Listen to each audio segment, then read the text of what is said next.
C'est pas le problème.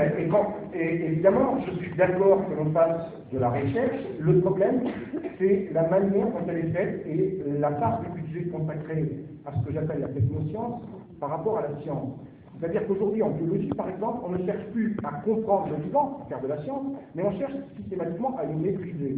Et c'est ça qui me dérange énormément. Par exemple, la recherche fondamentale, c'est une discipline en voie de disparition. Chez nous, d'ailleurs, le CNRS, aujourd'hui, fait doublon. Il apparaît, le département des sciences de la vie, dont vous avez été le directeur, il apparaît comme faisant doublon avec l'INSERM, parce que les chercheurs du département des sciences de la vie du CNRS ont tous transformé leur sujet en sujet appliqué, et notamment médical, pour pouvoir avoir des fonds. Et donc, oui. Et donc, effectivement, le problème, il est là. On vient de nous donner 45 millions, on vient de débloquer 45 millions d'euros pour les biotechnologies végétales. Si ces 45 millions d'euros étaient débloqués pour l'ensemble de la recherche agronomique, dans toutes ses alternatives, dans toute sa pluridisciplinarité, je dirais bravo.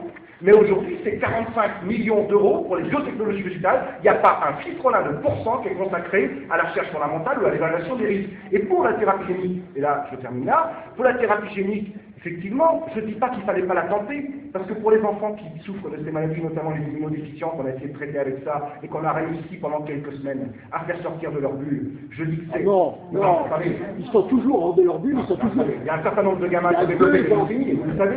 Non mais attendez, je ne dis pas qu'il ne fallait pas la tenter, la technologie.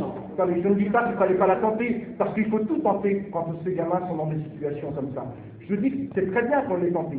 Ce que je dénonce, c'est que depuis 20 ans que le Téléthon bat ses records en remplissant ses caisses.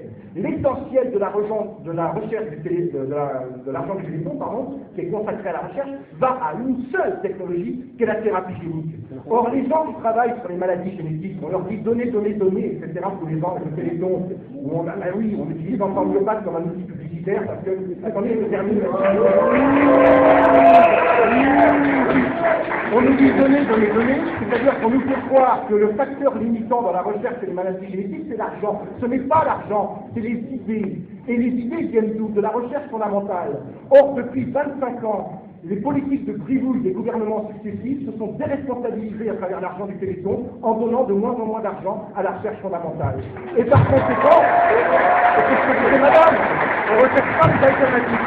Et par conséquent, le problème, c'est que les destinataires de l'argent de l'État, ce sont les gens qui font de la recherche fondamentale, alors que les destinataires de l'argent du Téléthon sont ceux qui font de la recherche transgénique, et ça fait pas vaste communicant. Et c'est pour ça que je dis que les chercheurs qui croient défendre la recherche en soutenant le Téléthon, comme ceux qui croient d'ailleurs soutenir la recherche agronomique en soutenant la technologie OGM, c'est comme des crocodiles qui sponsoriseraient l'entreprise de Maroc. C'est super.